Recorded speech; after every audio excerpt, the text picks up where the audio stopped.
You are the light of the world. Let your light shine before all. If you think about it, 2,000 years, how many hundreds of generations of Catholics have come and gone?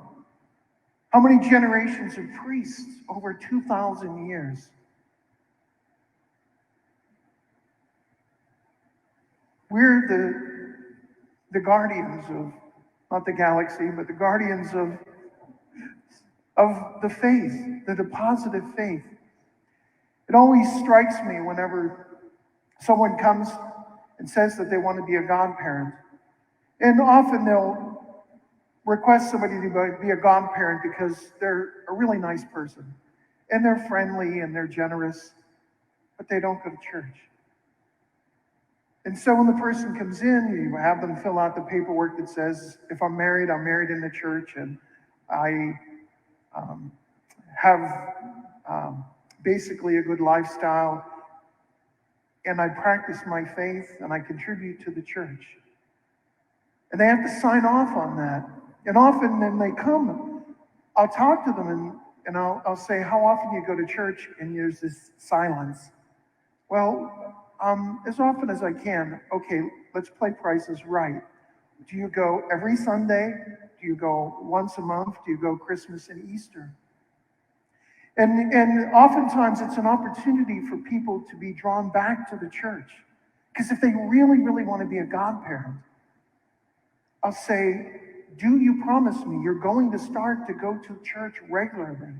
Because you can't be a witness to this child of the faith, especially as they get a little older and understand why Uncle Mikey isn't going to church on Sundays. They're going out to golf.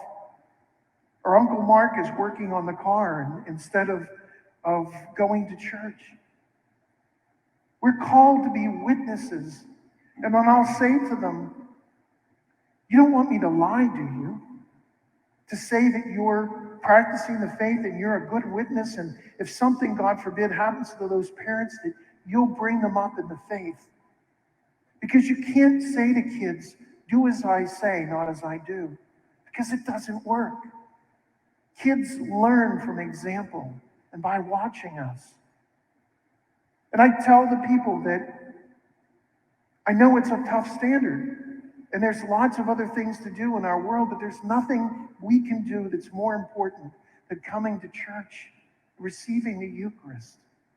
And if we lower the bar and say, well, okay, he goes every 6 months, or he goes Christmas and Easter, or she goes to Mass kind of sometimes, maybe once every 3 months. If we lower that bar a quarter of an inch, and the generation of priests that comes after me lowers it a little more, and another lowers it a little more, where will we be 2,000 years from now? We'll be in the gutter. Look at the things that are happening in our world, how it's falling apart. Just watching television. I looked at Father Jack last night and I said, can you believe that this is on television? Even the television commercials are so disgusting sometimes, even if they're cartoon bears. We've lowered our standards so much, and it's so important that we as a generation need to raise the bar and keep that bar solid. And when we say yes to mean yes, yes, I believe in Jesus Christ. Yes, I believe in the sacrament of marriage. No, I don't believe in living together before you get married. Yes, I believe in telling the truth. Yes, I believe in trying to live a holy life, not that any of us do it perfectly. But we're called not to succumb to the general feelings of the population and think that, well, I don't think that this is wrong, so it can't be wrong. No, God set the standard in the Bible. Bible, B-I-B-L-E, basic instruction before leaving earth.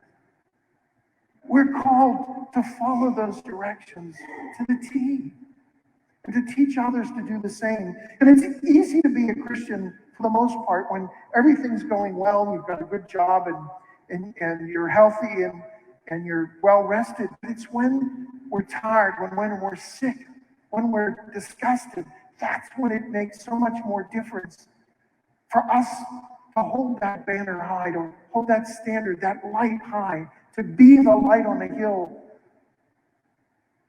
the lighthouse for ships floundering in the sea of disgusting things.